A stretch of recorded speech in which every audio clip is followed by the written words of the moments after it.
Tatou Faitau. Ua tu'ufatasia le nei prokalama i le America Samoa Humanities Council. Fiafia ua Taunu'U le Manu'Atele.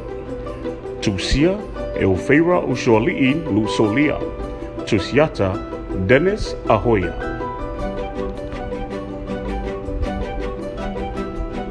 Sa nofo lama i le nu'u o sili o le motu o le senga i manua. O le tasi tai au pou. Ua poto tangata matutua i se fale talimao. Ua usu lama e ao le ota. E vaai atu i le sami, ua sau le vaa. Ua tia i le ota, ai ta mo e le matawhanga. Ua tama mo e ane fo i isi ta maiti maalanga. Selo. Ua whaalongo mai ai tangata matutua le nuu. Ona tuu ai lea o ala tau whiau. A o ta maiti, ua langa anga i le matawhanga.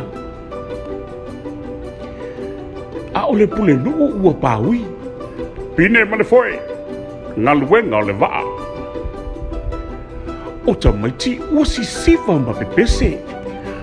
O lo ke ni vili lena, sa Taunu'U i manua. I le tau sanga tasi fitu lua, sa whai lana tala. Ua pepese, ma tu lei tu rula a ngā i le sami. O isi, ua amata o na lao me le uta a le Manu'Atele. Ua whai le ainga Fiafia i le taimi na Taunu'U ai tangata i uta i le nuu.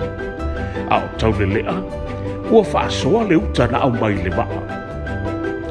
Lama, sau e sau ni tao i le waa lea pe ato e au i tutuila. O le wala au lea le tinano na tama. Oka, o le au walu i tutuila. Ua o i lea fiafi. Ua whae e le pasese a le waa. Ua whātou whālama i ana wō, masa vali le turula. A o moe lama i le waa. Sa te ina ua tau fuli le waa, i le sou le sami. Lama, toi titia tatou o i tutuila. Ua Taunu'U le Manu'Atele i tutuila. Ua fōu le vaaya lama i fale titele, i le wafu ma le tele o tavale, o lo whea i le awala. Ua Fiafia lama e nofo i tutuila.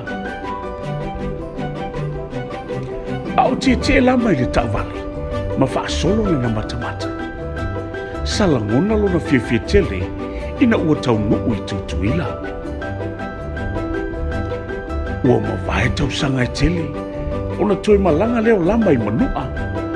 Ua tū lama ma vavai solo, po o whiao iai le Manu'Atele. Ai wala au atu loa lon tina. Lama, sau, ua lea to iai se Manu'Atele, a o lea wa iai vaalele. Ua Taunu'U le vaalele, ai ua le ai ni tamai te tamu mo i mai. Ua le ai fo ini pese, mani siva.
Toi whailoa ai I le vai a sofou.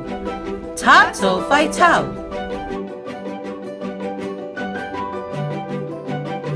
Ua tu'u fatasia le nei pro kalama I le Amerika Samoa Humanities Council.